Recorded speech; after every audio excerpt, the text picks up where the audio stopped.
whatever we did prior to this particular video were all data transfer instructions. Now we move on to arithmetic operation instructions.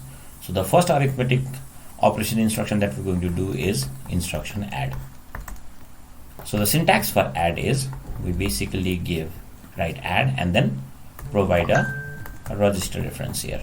So what this is going to do is this is basically going to add the register value with accumulator value, and then the result will be stored in the accumulator itself.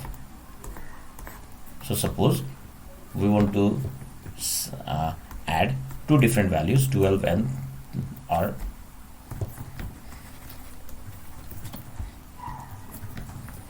so suppose we want to add two different values, 01H and 03H. So we know the result will be 04H. So what happens is we're going to load this particular value to accumulator, this in maybe some other register B, and then we're going to add both of them. The result is going to be stored in the accumulator itself. So we'll also see how we can write this program here.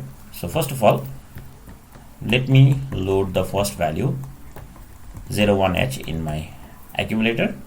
I'll also load the second value 03H in my register B, and then I'll perform add B and then terminate the program. So what this is going to do is in accumulator I'm going to add accumulator plus B, which means this value will be 01 plus 03 and the result will be 04H. So this is how we use add instruction in 8085.